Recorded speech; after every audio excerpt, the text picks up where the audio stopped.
요즘 우리 대한민국이 여러 가지 문제로 위태로운 그런 상태에 있습니다. 제 아버지는 가만히 생각을 해보니까 1930년생이신데 일제시대를 이제 거치고 또 북한에서 이제 살면서 5년 동안 공산주의 그 체제하에 이런 여러 가지를 이제 겪으시고 여기 이제 자유 대한민국에서 이제 사시다가 이제 돌아가셨습니다. 전 나이가 이제 올해 만 59세, 11월이 되면 이제 60세가 됩니다. 저는 한 번도 일제 식민지 아니면 공산주의 이런 거를 제가 직접 경험하지 못하고 저는 자유민주주의 국가에서만 이제 지금까지 살았습니다. 자, 이러고 있는 가운데 한 번도 경험해보지 못한 나라를 만들겠다는 이런 사람들이 이제 등장을 해서 한 번도 생각해보지 못한 이런 나라를 볼 수밖에 없는 이와 같은 그 상황이 지금 제 앞에 놓여 있고 여러분 앞에도 이제 놓여 있습니다. 제 아내가 어떤 목사님이 2019년 3월 현재 대한민국의 당면한 그런 그 문제, 이걸 이제 분석한 그런 글, 이 상태에서 회개하고 돌아서지 않으면 나라가 망할 수밖에 없다. 이런 글을 이렇게 요약을 해서 이제 보내줬습니다. 그래서 오늘은 이 글 여기에다가 여러 가지 데이터를 제가 좀 추가를 하고 그 다음에 우리 교회가 어떤 일을 해야 될 것인가, 그리스도인들이 무슨 일을 해야 될 것인가, 이런 것들을 이렇게 그냥 전달하는 그런 시간으로 뭐 이걸 설교라고 이야기할 수는 없고 그래서 그냥 제목을 2019년 3월 대한민국의 당면한 문제와 교회의 역할 그냥 이렇게 잡고 그냥 뭐 강연 반 끝에 가서 이제 설교 조금 이렇게 해서 권면하는 그런 이야기를 좀 하도록 하겠습니다. 그 목사님의 글이 이렇게 시작이 됩니다. 보수든 진보든 중립이든 자유민주주의 대한민국에 사는 사람이라면 또 앞으로 이 나라에 계속해서 살고 싶으면 이 글을 꼭 읽어야 한다. 조국 대한민국을 진정으로 사랑한다면 좌우파 이념을 초월해서 오늘 제시하는 이 글을 한번 깊이 생각을 해봐야 된다라고 하면서 이 글이 시작이 됩니다.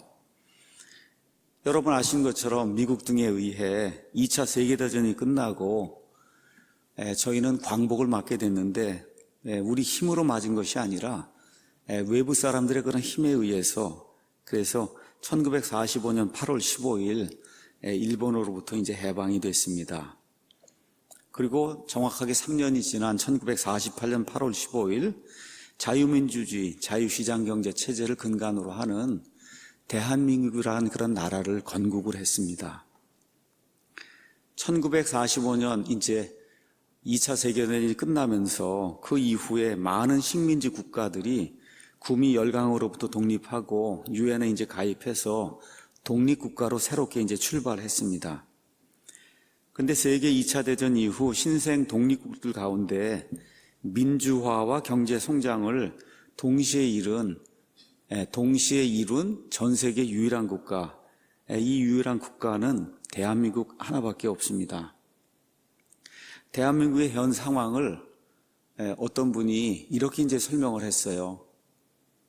많은 사람들이 대한민국은 태어나서는 안 된 나라다 이렇게 이제 이야기하는데 이분이 정말 대한민국은 태어나서는 안 될 그런 나라인가. 그래서 쭉 이렇게 그 통계 지표 이런 것들을 이제 나열을 했습니다. 한번 그냥 제가 읽어드릴 테니까 우리나라가 얼마나 좋은 나라인가 한번 들어보시면 좋을 것 같습니다. GDP 세계 11위, 수출 세계 8위, 그 다음에 IMF 같은 엄청난 재정 위기를 단 2년 만에 극복한 유일한 나라, 과거 식민지 국가 중에서 유일하게 OECD에 가입한 나라, 반도체 생산 세계 1위, LCD 생산 세계 2위, 지하철 평가 세계 1위, 전 세계 모든 공항 평가 세계 1위, 인천공항이 세계 1위입니다. 계속 세계 1위예요.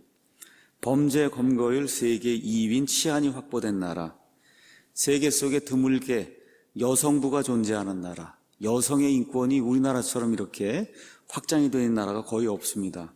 초고속 인터넷망 보급률 세계 1위, 컴퓨터 보급률 세계 1위, 그 다음에 초고속 인터넷 속도, 초고속 인터넷 서비스, 어느 면에 세계 1위. 다른 나라 한번 가보시면 인터넷이 얼마나 느린지 할 수가 없어요. 너무너무 답답해서. 오직 대중교통만으로 여러 도시를 편하게 이동할 수 있는 거의 유일한 나라. 세계에서 AS 서비스가 가장 신속한 나라. 인도니 하다못해 미국이니 어디 한번 가보세요. 이런 AS가 존재하는가? 이렇게 빨리 해주는 나라가. 세계 5번째로 고속철도를 보유한 나라. 철강 제조 산업, 규모, 시설 이런 걸로 세계 1위. 세계 건설 산업 규모 3위. 글로벌 제조업 경쟁력 세계 3위. 세계 자동차 생산 규모 3위.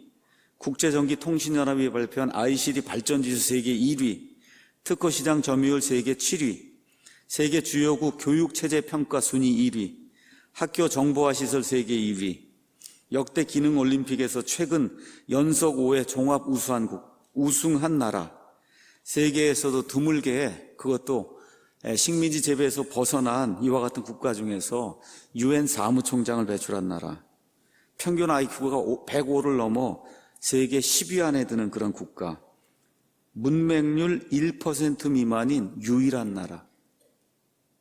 새마을 운동으로 아시아 많은 나라들의 발전 모델이 된 나라. 그래서 2011년 UNDP, UN 개발 프로그램에서 삶의 진로는 전 세계 15위다. 이렇게 나라가 좋은데도 불구하고 이 대한민국의 국민들이 이 나라가 이렇게 좋은 걸 너무 모르니까 하버드 대학교에서 박사 학위를 딴 임마누엘 페스트라이슈라고 하는 분이 이런 책을 썼어요. 책의 이름이 뭐냐? 한국인만 모르는 다른 대한민국. 21세기 북스에서 나온 거예요. 한국인만 모르는 다른 대한민국. 그래서 이분이 아시아에 등장할 또 다른 1등 국가는 한국이다. 이 나라가 이념 갈등 겪지 않고 온 세상이 정상적으로 나가는 자유민주주의 시장경제체도 이쪽으로 해서 초지일간 지금 몰고 나갔으면 전 세계 지금 3위, 4위 국가가 되고도 남아요. 이 에너지를 얼마나 많이 소모하는 거 보세요. 안 되고 썩어 빠진 지팡이, 이거 짚으면 사람 죽는 이와 같은 그 지팡이, 이걸 가지고 이걸 의지해서 어떻게 하든지 해보려고 지금 하니까 그 많은 에너지를 소모하고 대기업을 옥죄고 노조를 그냥 떠받들고 이렇게 하다 보니까 지금 이런 상태지, 이것만 지금 제대로 해서 하나의 국력을 모아갖고 에너지를 하나로 이제 집결했으면 지금 세계 3, 4위 되는 게 문제가 안 되는 그런 좋은 나라, 이 포텐셜을 갖고 있는 그런 나라가 지금 대한민국입니다. 다시 말해 대한민국은 이미 선진국이 되었음에도 불구하고 한국 사람들만 그걸 모른다는 거예요. 자, 근데 이 목사님이 뭐라고 이야기하느냐?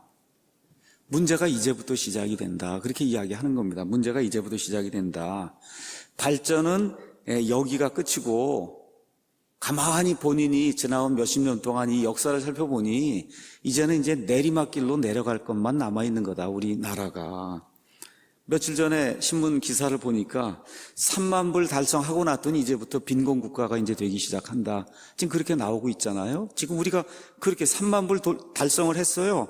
이제부터 거꾸로지기 시작하면서 빈곤만 우리 앞에 지금 남는 이와 같은 시대가 지금 다가오고 있다.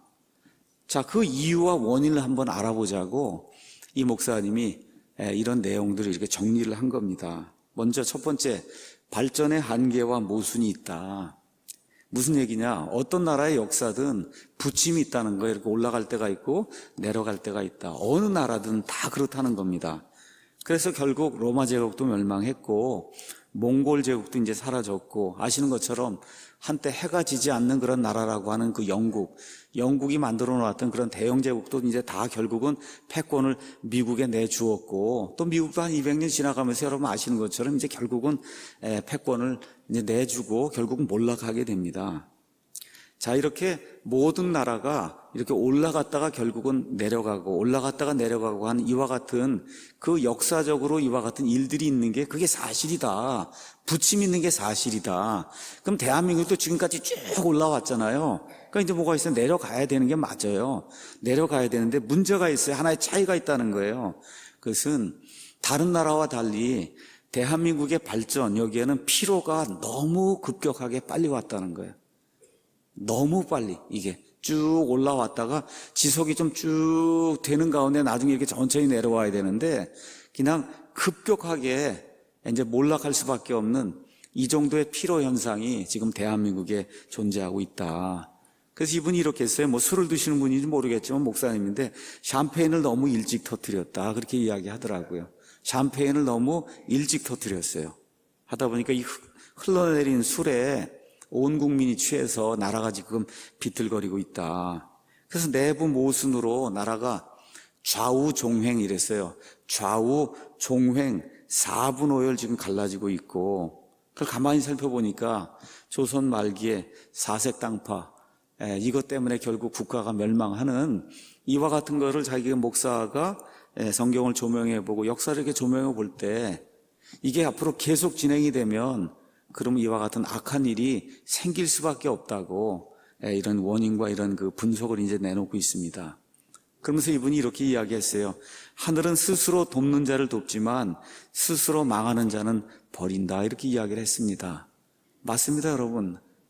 하늘은 스스로 돕는 자는 돕지만 스스로 망하겠다고 자꾸 낭떠러지로 가서 떨어지려고 하는데 그걸 누가 도와주겠어요? 두 번째, 근로의욕의 상실과 무상복지 사회주의 병이다 그랬습니다. 이분 말씀이 성경에 가서 보면 일하기 싫은 자는 먹지도 말라고 성경이 분명히 우리에게 이야기하고 있는데 대한민국은 지금 거꾸로 가고 있다. 일하지 않는 사람에게 자꾸 퍼준다는 겁니다. 북한에 퍼주는 것도 똑같다는 거예요. 자기 국민을 먹여 살리려고 하지 않는 국가를 자꾸 도와주려고 하면 그러면 도움을 주는 국가나 도움을 받는 국가 둘 다가 다 망할 수밖에 없다는 거죠. 그러니까 이렇게 되면 어떤 일이 생기냐? 일하는 사람만 바보가 된다는 거예요. 일하는 사람만 바보가 된다. 그래서 국민은 그냥 감나무 아래 가서 감이 떨어지기만을 그냥 이렇게 기다리고 있지 그 감을 생산하기 위해서 일을 하려고 하는 그런 국민은 없다는 거예요. 근데 국민들이 이거를 이렇게 선동하는 사람들이 와서 무상복지라고 하는 고상한 그런 말을 사용하면 그냥 거기 가서 덜커덩하고 그걸 가서 문다는 겁니다. 우리 여기 어르신들 가운데 70, 80 넘으신 분들 6.25 다 걷고 그런 분들이 있어요. 이런 분들도 한 달에 5만 원만 더 준다 그러면 그렇지 한 달에 5만 원만 용돈 더 준다 그러면 당장 가서 거기 그 사람을 찍거든요. 6.25 다 겪고 공산주의가 뭐고 빨갱이들이 무슨 일을 하고 했다는 거 다 겪고 나서도 지금 와서 그 사람들이 하는 일이 사회주의, 공산주의, 이 빨갱이들이 하는 이와 같은 일인데 한 달에 5만 원씩 내가 더 줄 테니까 찍으라 그러면 가서 찍는단 말이에요. 이런 악한 일들이 지금 이 나라에서 지금 일어나고 있어요. 이게 좀 고상한 말로 이야기하면 무상복지입니다. 이것이 사회주의의 병폐예요. 자, 사회주의라고 하는 거 가서 보세요. 국민이 100명 있잖아요. 반으로 딱 나뉘어요. 이 국민의 반은 내가 일을 안 해도 다른 사람이 줄 거야 이렇게 생각을 하고 나머지 반은 내가 일해도 다른 사람이 가져가니까 내가 일할 필요가 뭐가 있어 이렇게 되니까 다 일을 안 하는 겁니다. 이래서 사회주의가 안 되는 거예요. 여러분 이해하시겠어요? 반은 남이 해줄 거야 하고 일을 안 하고 나머지 반은 내가 일해봐야 남이 뺏어가는데 내가 뭐하러 열심히 일해 이러니까 일을 다 안 하는 게 그게 사회주의거든요. 지금 경제가 급속도로 추락하고 있어요, 여러분. 가셔서 한번 조심스럽게 경제난 이런 뭐 매일경제니 한국경제니 경제역에 한번 가서 보세요.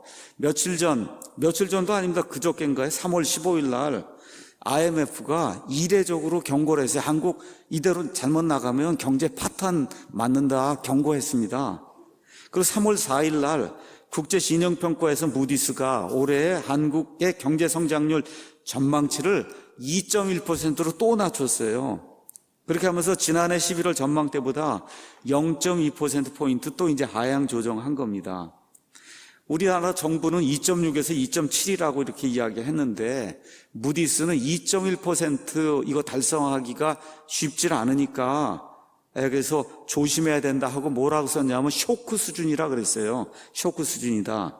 투자 부진, 수출 악화, 급격한 최저임금 인상에 따른 고용 위축 등이 한국 경제를 어둡게 본 이유라고 무디스가 이렇게 이야기했습니다. 자, 이렇게 하는데 여러분, 나라가 이제, 이 옛날에 우리 박정희 대통령, 전두환 대통령 이럴 때는 1년에 10%씩 이렇게 넘어가게 성장을 했습니다. 그러니까 이 개발이 막 되고 그럴 때는 10%씩 올라가는 일이 가능한데, 이제 경제가 어느 정도 이제 올라가서, 이렇게 딱 고정이 되면, 그저 1년에 3%, 3.5% 하면 그 굉장한 거예요, 그 경제가. 경제 규모가 이렇게 큰데 거기서 3%씩 늘어나면 대단한 거거든요. 그걸 우리 지금 박근혜 대통령까지는 그걸 유지를 한 겁니다. 지금 경제 이게 지금 상황이 문재인 대통령 들어오면서부터 계속 지금 밑으로 하강을 하는데 대통령 하나 잘 뽑으니까 지금 미국은 어때요, 경제가? 지금 3% 이상을 지금 유지하고 있어요.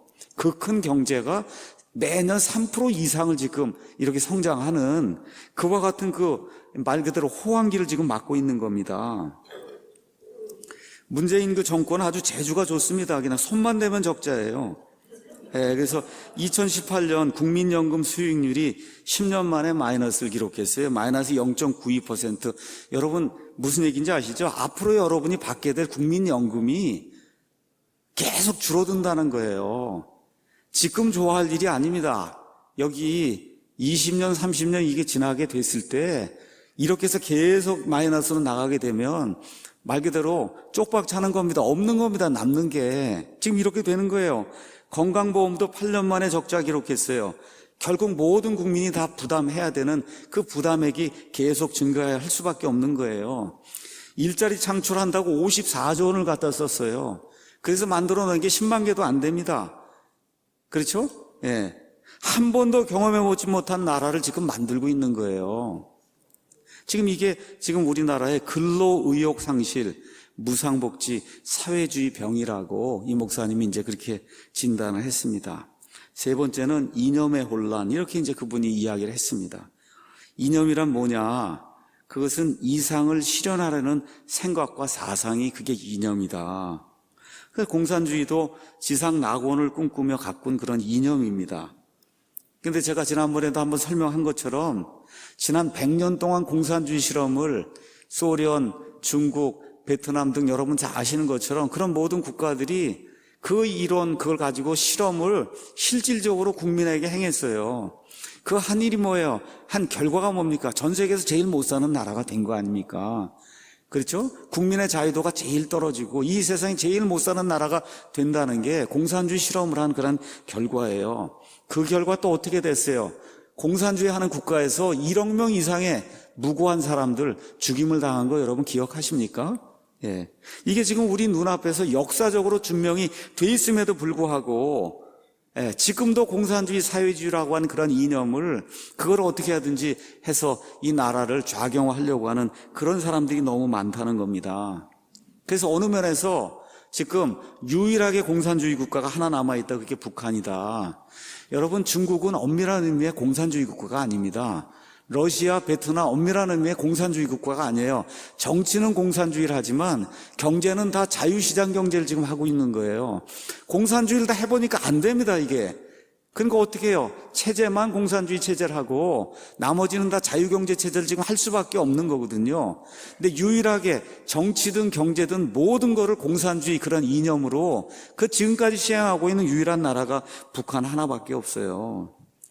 근데 이분 말씀이 북한도 알고 보면 많이 변질이 된 공산주의라고 하는데 실제로 가서 보면 공산주의 국가라고 이야기할 수가 없다. 어버이 수령동지를 숭배하는 말 그대로 사이비 이단 집단이라는 겁니다. 맞습니까, 여러분? 그 어버이 사진이 떨어지면 그거 막 울고 불고 하는 거, 그거 보시고 정신병자들이 하는 거고, 그 이단에서 하는 일이지, 그게 정상적인 사람들이 하는 게 아니잖아요. 이러한 그 국가를 추종하는 자들이 본인들을 진보라고 이야기합니다. 진보 세력이다. 근데 이분이 얘기하는 게 이 사람들은 피폐했던 과거 조선 말의 왕조 국가로 완벽하게 회귀하고 있어요. 진보가 아니라 저 뒤로 계속해서 지금 돌아가고 있어서 정말 진보가 아니라 수구 꼴통, 반동의 역할을 하는, 여러분 반동이라는 거 아시죠? 움직이지 않고 있는 게 이게 반동이거든요. 온 세상이 자유시장 경제 어떻게 하든지 국민을 제대로 먹여 살려야 되겠다고 온 지도자가 다 나서서 나라를 살리려고 애쓰고 있는데 그 반대로 돌아가서 지금 100년 전에 어떻게 했어요? 왕조를 지금 구축을 해서 3대 세습을 하는 그런 틀을 완성한 나라가 북한이에요. 여러분, 이게 진보입니까? 수구 꼴통입니까? 이게 수구 꼴통이거든. 이걸 진보라고 이야기를 하니 여기에 또 넘어가고 있으니 이게 얼마나 안타까운 거냐. 백성은 섬김의 대상이 아니라 착취의 대상으로 전락을 했습니다. 맞습니까? 그 북한 공산주의 그 체제 하에서는 위에 있는 몇 사람 빼고 나머지는 다 착취의 대상이 되고 만 거예요.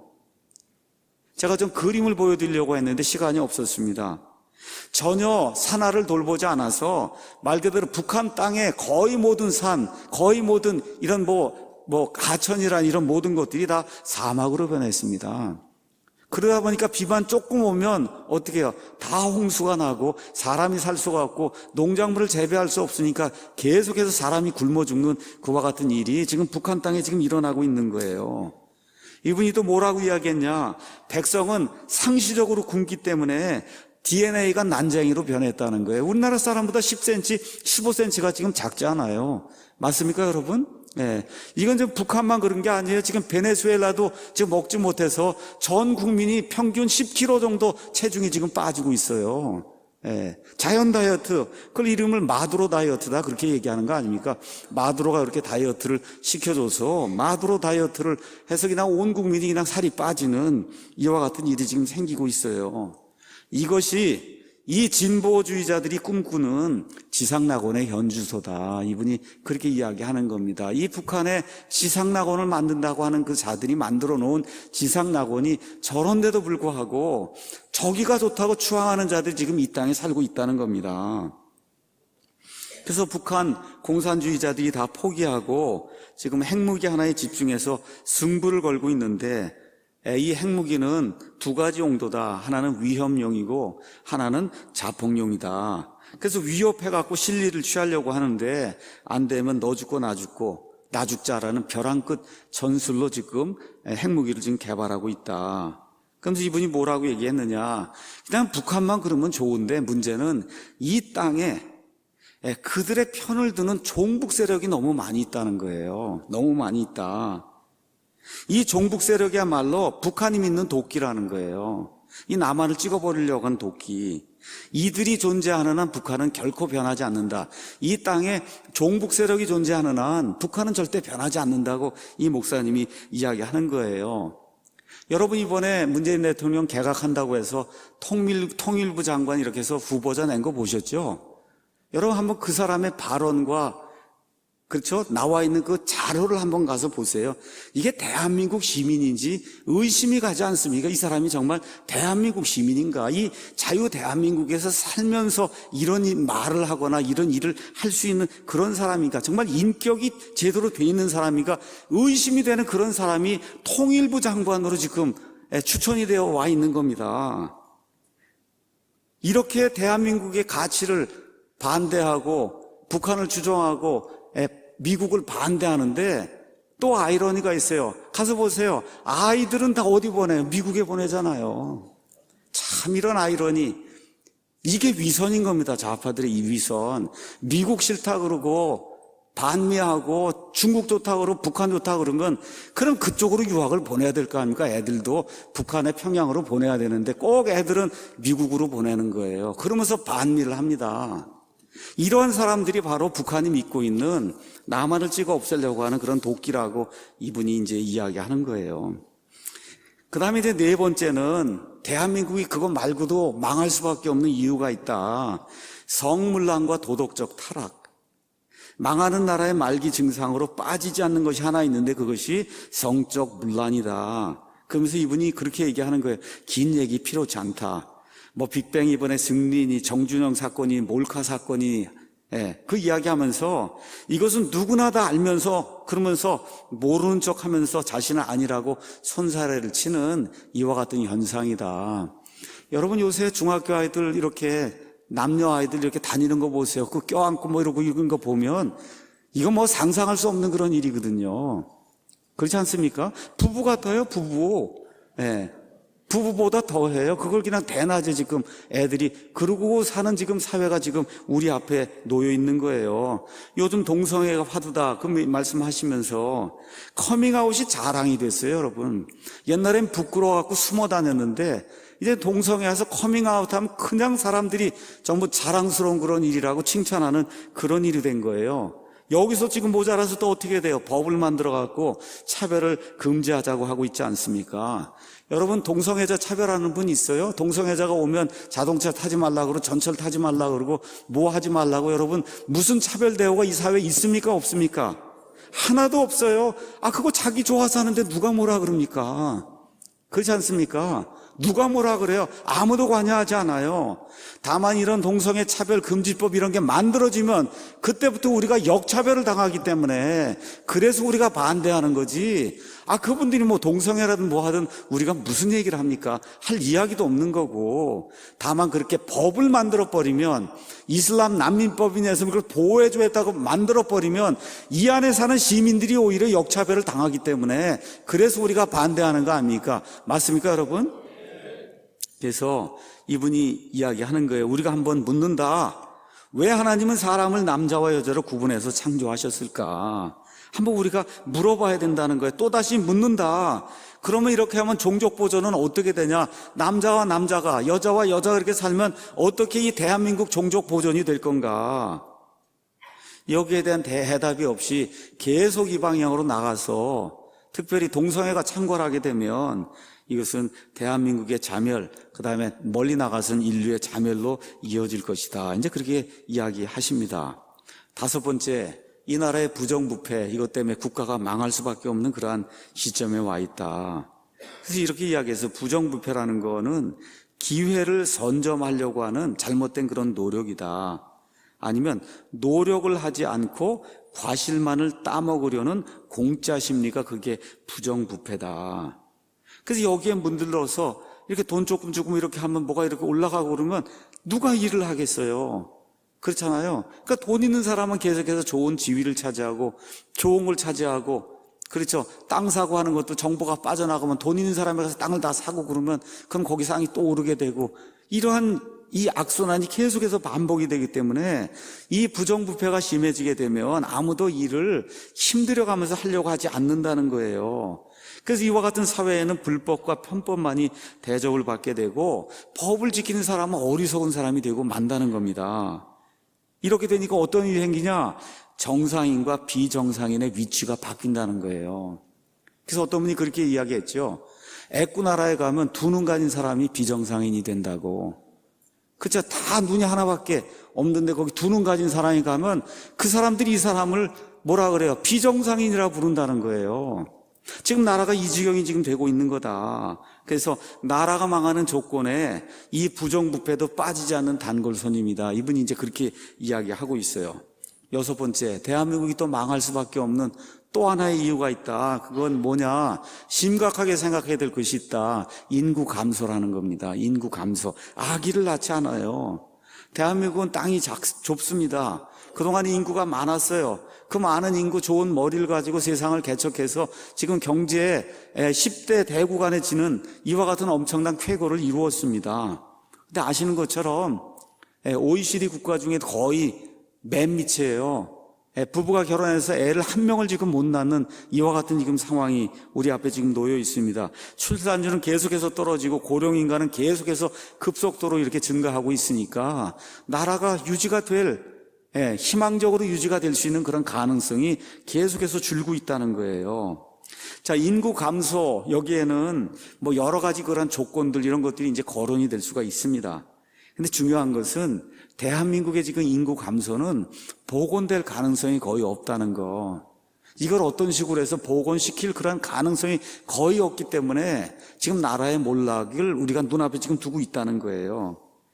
자연은 스스로의 치유 능력이 있지만 대한민국의 인구 감소는 이와 같은 스스로 치유되는 것, 복원되는 것을 기대하기가 지금 어려운 상황 속에 지금 놓여 있다는 거예요. 이러다 보니까 이제 가족 개념이 바뀌고 있어요. 직계만 있고 반계가 없어진다는 겁니다. 이모, 삼촌, 조카 이런 게 없어지는 거예요. 그냥 자녀는 나 하나 이렇게 남는 이와 같은 그 추세로 계속해서 나가다 보니까 부모가 낳아서 애 하나만 이렇게 키우다 보니까 어떤 일이 생겨요?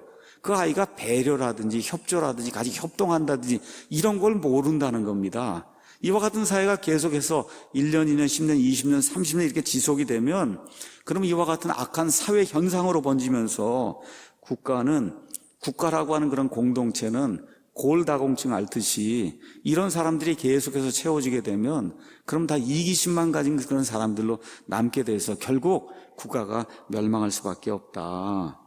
그래서 또 고민해야 하는 이유가 여러 가지가 있지만 해결책이 없다는 거. 그러니까 지금 대통령이든 누가 나서면은 여러 가지 중에 제일 먼저 해야 될 것이 어떤 식으로든 자녀를 마음껏 낳을 수 있도록 그 사람들 장려책을 쓰고 이렇게 하지 않으면 그냥 자연적으로 국가가 인구가 감소해서 망할 수밖에 없는 그런 구조, 이런 구조가 지금 대한민국의 구조다. 이제 그분이 그렇게 이야기합니다. 7번째가 이제 민주주의. 그분이 이렇게 이야기하는 거예요. 우리가 생각한 민주주의는 뭐였냐? 공산주의에 맞선 완벽한 그와 같은 정치 체제가 민주주의다. 이렇게 생각을 하고 지금까지 살았습니다. 또 뭐라고 배웠냐? 선거는 민주주의의 꽃이라고 배웠다는 거예요. 근데 이게 지금 민주화된다고 그러면 민주주의 한다고 하면서 지금 나라가 그냥 시도 때도 없이 선거에 몰입하고 있고 또 선거가 그냥 계속 진행이 되면서 부정부패 이런 거 온상이 되고 지금 아주 선거병에 지금 걸려 있다는 거예요. 선거병에 지금 걸려 있다. 또 이분이 이렇게 얘기하는 거예요. 더 웃기는 것은 민주화라는 괴물이다. 그저 민주화라고만 하면 모든 거 아무도 꼼짝 못하는 말 그대로 민주화가 만능이 되었다. 그래서 강도가 민주화 유공자가 되고 폭력이 민주화 운동이 되어 가담자는 각종 혜택을 누리는 이와 같은 괴현상의 민주화라고 하는 것이 지금 이 나라를 지배하고 있다. 이렇게 이제 이야기하고 있습니다. 여러분 아시는 것처럼 1980년대 이때 광주 사태 이게 발생할 때 사람들의 그 민주화에 대한 것 같은 열망이 있었습니다. 자, 그러한 시점에 어찌됐든 5.18 이 광주 사태 이게 발생한 거예요. 그럼 여러분 이거 좋은 거 아닙니까, 여러분? 민주화하자고 해서 했으면 좋은 거 아니에요? 그럼 여기 유공자가 나왔으면 그 유공자 되는 사람이 그 자랑스럽게 생각해야 되는 거 아닙니까, 여러분? 얼마나 자랑스러운 거예요. 한국의 민주화를 위해서 싸웠는데. 근데 왜 명단이 공개되는 거, 그건 민주사회에선 너무 당연한 거 아닙니까?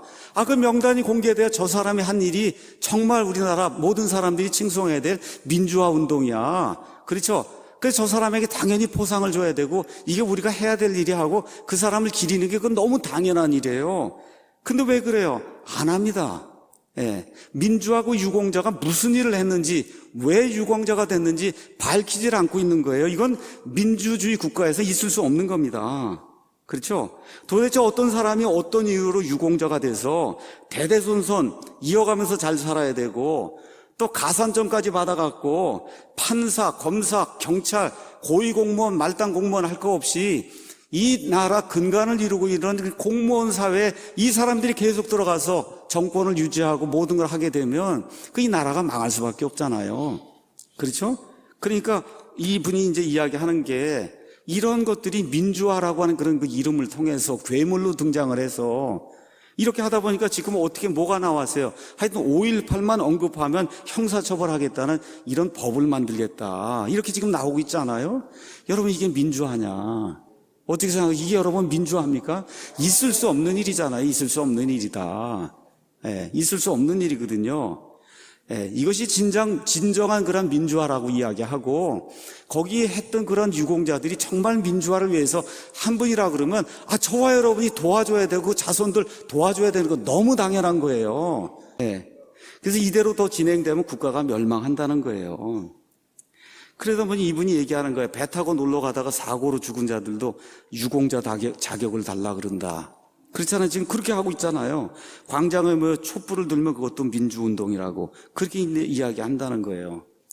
며칠 전에 야당의 원내대표가 국회가 이제 열리면서 주어진 시간에 발언하니까 민주주의를 가장 신봉한다는 더불어민주당 사람들이 민주당입니다. 민주주의를 그렇게 사랑해서 그래서 어떻게 들고 일어나서 야유를 하지 않아요? 그 여성 의원이 여기 서서 당연히 법적으로 보장이 된 그 시간에 그렇죠? 대표 발언을 하는 거예요. 그럼 들어야 될 거 아닙니까? 근데 더 안타까운 게 있어요. 나오는 언론에서 나오는 거면 다 이 왜곡을 해서 발언하는 거예요. 이분이 문재인 대통령은 김정은 수석 대변인이라고 이야기했다는 거예요. 여러분, 그분이 그렇게 이야기했습니까? 아니잖아요. 뭐라고 얘기했어요? 외국 언론들이 문재인 대통령은 김정은의 수석 대변인이라고 하는 그런 말, 제발 그런 말을 듣지 않도록 바르게 처신을 해달라고 어떻게 했어요? 간곡히 부탁을 한 거지.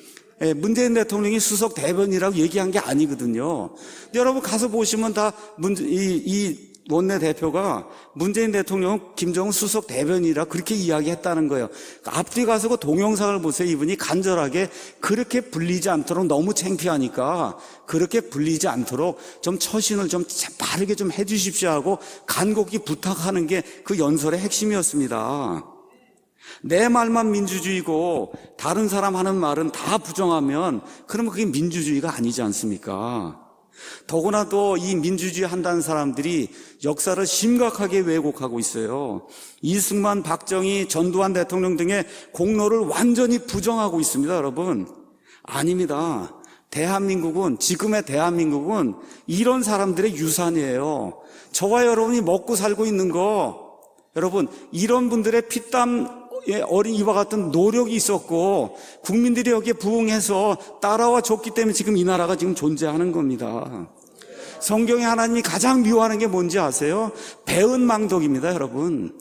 성경에 하나님이 가장 미워하는 게 배은망덕인데 지금 이 나라에 근간을 놓아줬던 이런 분들에게 배은망덕하는 그런 일을 지금 이 세대가 하고 있기 때문에 그래서 이 나라에 희망이 없는 거예요.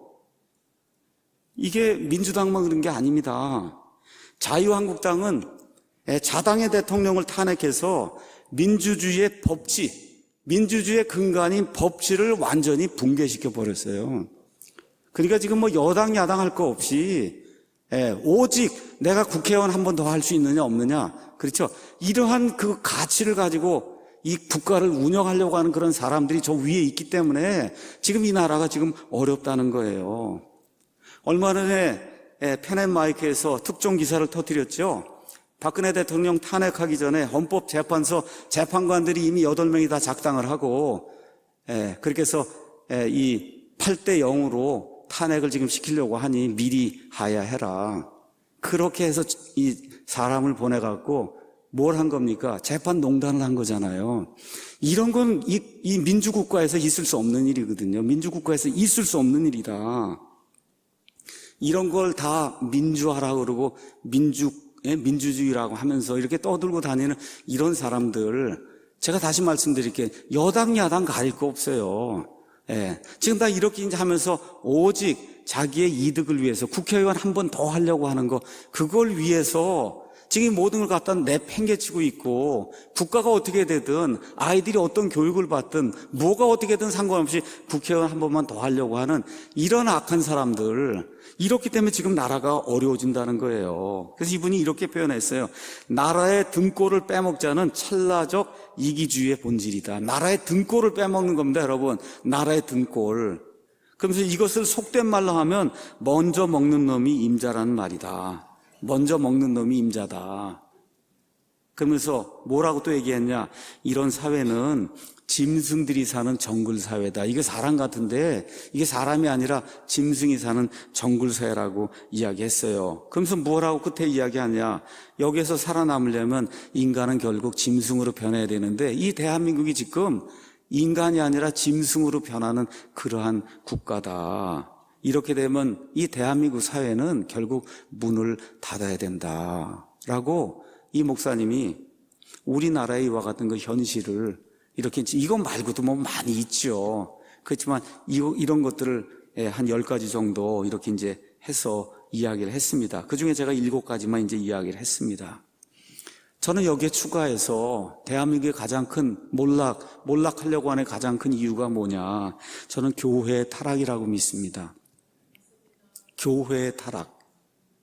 대한민국 교회가 지금 1,000만 명, 교인들이 1,000만 명이라고 그래요. 인구가 5천만 잡으면 그러면 5명 중에 1명은 5명 중에 1명은 예수님 믿는 사람이라는 거예요. 그렇죠? 예, 그럼 대한민국 교회는 어디서 왔습니까? 대한민국 교회는 미국에서 왔잖아요. 그렇죠? 미국의 선교사들이 여기 교회를 가지고 온 거예요. 그 미국은 어떤 나라냐? 기독교 입국을 한 나라입니다. 이 성경에 나오는 기독교의 가치를 가지고 그거를 이 신대륙에서 구현하겠다고 그렇게 해서 헌법을 만들고 그거를 시행해온 그런 나라가 기독교 입국을 한 그런 나라가 미국이에요. 그래서 전 세계 모든 나라에 자유민주주의, 자유시장경제 체제, 이것이 이 자유민주주의 헌법, 이걸 통해서 사람들에게 자유의 극치를 전달해 준 그런 나라, 지난 200년 동안. 그렇죠? 이렇게 했던 나라가 미국입니다. 자, 그래서 미국에 있는 그런 그리스도인들 가운데 근본주의, 보수주의적인 그런 그리스도인들이 지금도 많이 남아 있습니다. 가서 한번 물어보세요. 그런 교회 목사나 그런 교회 집사나 거기 가서 한번 물어보세요. 그 안에 좌익, 그 안에 목사, 집사 아니면 뭐 여기 성도들 가운데 좌익, 공산주의, 사회주의로 옳다고 하는 사람이 있는가? 한 명도 없습니다. 여러분, 한 명도 없어요. 왜 그러냐? 그건 하나님의 가치에 반대가 되는 거예요. 좌익, 공산주의, 사회주의는 유물론입니다. 우리는 유실론이잖아요. 하나님이 계시는 걸 믿는 거 아닙니까? 그렇기 때문에 이 미국 안에는 그런 게 있을 수 없는 거예요. 근본적인 그런 교회 안에 그런 게 있을 수 없는 거예요. 하나님을 직접 대적하는 자들이 좌익인데 이 한국의 교회는 목사와 성도들 가운데 좌익이 엄청나게 많은 겁니다, 여러분. 이게 이렇게 돼서 스키조프레니아 현상이 생기는 거예요. 한 인격체 안에 2개가 들어있는 거예요. 두 사람이 들어있는 거예요. 동성애 반대해야 되겠다 그렇게 얘기하고는 가서 투표할 때는 동성애 옹호하는 정당과 동성애 옹호하는 사람이 우리 지역 출신이니까 가서 찍는 이런 악한 일들이 교인들 안에 발생하기 때문에 이 나라가 지금 어려움을 겪고 있는 거예요. 어떻게 기독교인들이 하나님의 올바른 가치를 갖고 있는 그런 분들이 혈연, 지연, 학연 이런 데 얽매여 갖고 우리 기독교의 가치에 정반대가 되는 동성애 지지하고 이슬람 난민 받아들이고 낙태를 이렇게 찬성하고 이런 사람들이 어떻게 표를 줄 수가 있습니까, 우리가? 이런 것들 저와 여러분이 잘 생각을 해야 되는 거예요. 나라가 이 지경으로 되어 가는데도 어찌 목사와 교회들이, 더구나 대형 교회들이 한마디 말을 안 하냐는 겁니다. 한마디 말을 안 하느냐. 교인들 눈치 봐서 그러더라고요. 교인들 눈치 봐서. 특히 대형 교회일수록 잠잠한 거예요. 오늘 여기 우리가 에스겔서 33장 말씀 1절부터 11절 가서 보니까 이런 말씀이 이 안에 이제 기록이 되어 있습니다. 사람의 아들아, 내 백성의 자손들에게 말하고 그들에게 이르라. 내가 칼을 가져다가 어느 땅에 임하게 할 때 그 땅의 백성이 자기 지역에서 한 사람을 취하여 자기들의 파수꾼으로 세운다 하자. 자, 공산주의다, 사회주의다 해서 나라를 망치려고 하는 그런 일, 그렇죠? 이런 일을 지금 하려고 하는데 어떤 사람을 파수꾼으로 세웠다는 거예요. 그게 누구예요? 목사와 교회잖아요. 그렇지 않습니까? 하나님의 거를 붕괴시키려고 하는 그런 일, 여기 지금 칼이라고 표현했는데 칼이 그 땅에 임하는 것을 그가 보고 나팔을 불어 백성에게 경고를 했는데도 어떤 사람이 나팔 소리를 듣고도 경고를 받아들이지 않으면 칼이 임해서 그를 제거하면 그의 피가 그의 머리로 돌아간다. 듣고도 교회와 목사가 이것은 아니라고 이야기했는데도 듣고도 거기 넘어가서 국가가 망하게 되면 그건 그 사람들 책임이라는 거예요. 그러나 칼이 임하는 것을 파수꾼이 보고도 교회가 보고도 목사가 보고도 이건 아닌데 그걸 알고도 나팔을 불지 않으며 백성이 경고를 받지 못하였으므로 칼이 임하여 그들 가운데서 어떤 사람을 취하면 그는 자기 불법 가운데서 제거되었거니와 그의 피는 내가 파수꾼의 손에서 요구하리라. 사람이 살아가는 동안에 또 교회가 존재하는 동안에 여러 때가 있습니다. 나라가 자유민주주의 시장이고 돌아갈 때는 이런 거 얘기할 필요가 없어요. 정상적으로 돌아가는데 뭐하러 이야기합니까? 하지만 하나님의 가치가 심각하게 훼손이 되고 공산주의, 사회주의가 되고 하면 저와 여러분 자유를 잃게 되면 저뿐만 아니라 여러분 아이들까지 완전히 다 멸망할 수밖에 없는 그런 일이 우리 앞에 놓여 있기 때문에 이때에는 목사가 목소리를 높여서 그건 아니라고 이야기해야 되는 때가 바로 이때가 아닙니까, 여러분? 교회가 그렇게 이야기해야 될 때가 바로 이때인데 교회가 이때 목소리를 높이지 않고 목사가 이때 목소리를 높이지 않고 교인 떨어져 나갈까 봐 이렇게 무서워하고 벌벌 떨고 자기 밖으로 떨어져 나갈까봐 이렇게 무서워하고 이렇게 하면 하나님이 뭐라고 얘기해요? 예, 거기 가서 보니까 하나님이 그 사람에게서 이 백성의 피를 요구하겠다고 그렇게 이야기하는 겁니다.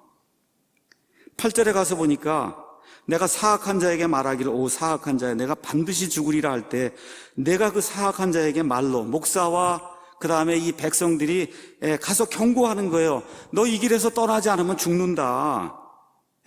그렇게 경고하지 아니하면 그 사악한 자는 자기 불법 가운데서 죽으려니와 그의 피는 내가 내 손에서 요구한다. 지금 여러분 에스겔이 이야기하는 시점이 어느 시점이에요? 지금 유다가 조금 있으면 멸망당할 그 시점에서 지금 이 얘기를 하고 있는 거예요. 우리와 지금 똑같은 상황에서 이야기하고 있는 겁니다. 그리고 결국 어떻게 됐어요? 이 모든 목자들이 제대로 경고를 내지 않아서 결국 유다가 바빌론의 포로 생활 70년간 가는 그런 일이 생기고 말았잖아요. 바로 이와 같이 똑같은 상황에서 대언자 에스겔이 이야기하는 거예요. 하나님이 에스겔에게 이야기하는 겁니다. 내가 가서 사악한 자에게 경고해서 이 악한 길에서 돌아서라고 명령하지 아니하면 그러면 그 사람 죽고 그 피를 내가 내게서 요구하겠다. 그 얘기하면서 우리 하나님께서 마지막으로 이렇게 이야기하는 겁니다. 주 하나님이 말하노라 11절에 내가 살아있음을 두고 맹세하노니 사악한 자가 죽는 것을 내가 기뻐하지 않는다. 여러분 우리가 하나님 앞에 심각한 죄인이에요. 누구나 다 마찬가지입니다. 저도 마찬가지예요. 하나님이 그런데 저와 여러분이 죽는 걸 원치 않는다는 겁니다. 돌이키고 회개하고 하나님 앞으로 돌아와서 살기를 원한다는 거예요. 이 대한민국도 마찬가지입니다. 악한 가운데 놓여 있지만 돌이키고 하나님께 돌아와서 살기를 원한다고 우리 하나님이 말씀해 주시는 거예요. 그 일을 누가 해야 되냐? 대한민국의 교회와 목사들이 해야 되는 겁니다, 여러분. 왜 그래요? 밖에 있는 사람들은 하나님의 진리의 영이 없으니까 이렇게 선동하고 저렇게 선동하고 그러면 거기 쓸려다닐 수밖에 없는 거예요. 그런데 우리 예수님 믿는 사람 안에는 진리의 성령님이 계시는 거 여러분 믿습니까? 그 성령님이 한 번이라도 우리를 떠나십니까? 안 떠나십니까? 영원 무궁토록 내주하시잖아요. 뿐만 아니라 뭘 주셨어요? 이거 보고 깨달아 알 수 있는 성경 말씀을 우리에게 주셨기 때문에 이 말씀을 가지고 하나님을 대적하는 공산주의 사회주의 하려고 하는 이런 사람들, 이것이 악하다고 교회와 목사가 이 사회를 향해서 외쳐야 된다는 겁니다. 지금까지 이 목사님이 얘기했던 나라는 유감스럽게도 옆에 있는 일본이나 미국이 아니고 바로 대한민국입니다. 이 악한 상황이 바로 우리 대한민국이 지금 처해 있는 상황이고 여러분 기억하셔야 돼요. 이게 우리 교회가 처해 있는 상황이에요. 여러분 대한민국이 망하면 교회가 망하는 거예요. 그래서 이분이 여기서 이제 작심하고 방향 전환하지 않으면 대한민국의 국군은 대한제국 같은 멸망의 길로 들어선다. 나라가 망할 뿐만 아니라 교회가 없어지는 겁니다. 분명히 지금 대한민국의 국군은 쇠하고 있는 것이 확실하다. 그러면서 아주 명언을 썼더라고요. 녹은 쇠에서 생기지만 차차 그 녹이 그 쇠를 먹어버린다. 이 땅에서 종북 세력들이 생겨났어요.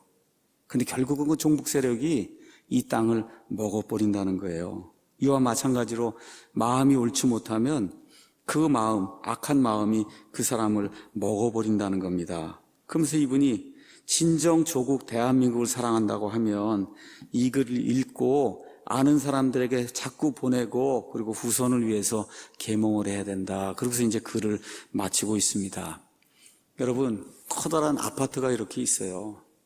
이 아파트 안에 50가구, 100가구가 지금 들어 있습니다.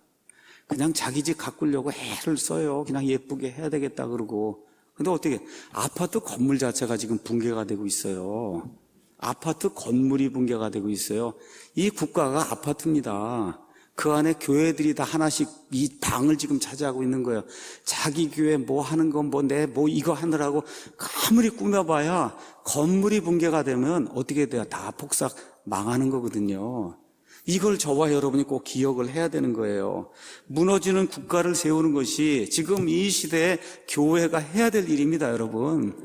우리가 뭐 어떻게 하겠어요? 아무 힘이 없는데. 그래, 불철주야 기도하는 거예요. 불철주야 기도하고 올바른 정보가 있으면 빨리 사람들에게 알려줘서 사람들을 깨우쳐야 되는 겁니다. 교회는 세상의 빛과 소금이기 때문에 그래요. 제가 한번 여러분에게 물어보겠습니다. 여러분, 내 집에 도둑이 들면 어떻게 가만히 있겠어요? 나가서 싸워서 어떻게 무찌르겠어요? 어떻게 하시겠어요? 여러분, 내 집에 도둑이 들면 내쫓아야죠. 나가서. 그렇죠? 내 교회 이단이나 도둑이 들면 어떻게 해서 내쫓겠죠? 근데 여러분, 그런 일 하면서 왜 내 국가에 도둑이 드는데 그냥 나몰라라 하고 이건 정치다. 이건 여러분, 제가 정치 얘기하는 거예요? 아닙니다. 살고 죽는 이야기를 하는 거예요. 살고 죽는 거. 왜 그러냐? 우리 삶에 가장 영향을 많이 미치는 게 정치이기 때문에 이것이 올바로 되지 않으면 아파트가 금이 가면 다 죽는 겁니다, 여러분. 이걸 꼭 기억을 하셔야 돼요. 그래서 내 국가를 망치는 자들에게 왜 투표하십니까, 여러분? 여러분, 경상도 분이라고 왜 경상도 분에게만 투표하세요? 전라도 분이라고 왜 전라도 사람에게 투표하세요? 그게 아니에요. 내 나라를 살리는 사람에게 투표해야 되는 겁니다. 나라를 도둑질하려고 하는 사람은 아무리 내 고향 출신이라도 안 되는 거예요. 나랑 같이 학교 다녔다고 안 되는 겁니다. 심지어 같은 교회를 다녀도 안 되는 거예요, 그거는. 맞습니까, 여러분? 같은 교회를 다니고 같이 살아도 안 되는 거예요. 우리 가정에 내 아들, 딸이라도 거기서 투표하면 안 되는 겁니다, 여러분. 역대기야 7장 14절 말씀 여러분과 함께 읽고 그리고 마치겠습니다. 레이건 대통령이 대통령 취임하면서 낸시 여사와 함께 이 킹제임스 성경에 손을 얹고 그리고 이 말씀을 낭독을 했습니다. 내 이름으로 불리는 내 백성. 무슨 얘기예요? 지금식으로 얘기하면 그리스도인. 그렇죠? 그리스도의 이름으로 불리잖아요. 저와 여러분이. 저 밖에 나가면 저 사람 그리스도이냐? 그리스도인이잖아요. 내 이름으로 불리는 내 백성이 역대기야 7장 14절 자기를 낮추고 기도하여 내 얼굴을 구하고 주여. 무슨 힘이 있습니까? 우리가 무슨 폭력을 쓰는 사람입니까? 무슨 힘이 있어요? 그렇죠? 하나님밖에 없습니다. 하고 내 얼굴을 구하고 그 다음에 해야 될 게 있어요. 자기들의 악한 길들에서 떠나면 열심히 일해야 되지 않겠습니까, 여러분? 그렇죠? 열심히 일해야 되지 않아요. 이게 인간의 기본입니다. 열심히 일해야 되는 거예요. 그래서 열심히 일하고 하나님을 대적하는 공산주의 사회주의자들 이거 다 어떻게 하든지 척결해야 되겠다고 노력을 하고, 그렇죠? 그리고 교회가 나라와 국가를 살리기 위해서 목사가 애를 써서 알리고, 그렇죠? 경고하고, 그렇게 하면 그때 내가 하늘에서부터 너희의 기도를 듣고, 그렇죠? 그들의 기도를 듣고 그들의 죄를 용서하며 그들의 땅을 고치리라. 이렇게 기록이 돼 있어요. 하나님이 이 땅을 고쳐주셔야 됩니다. 우리가 무슨 힘이 있어요? 없잖아요. 아무 힘이 없습니다. 하나님이 이 땅을 고쳐주십시오.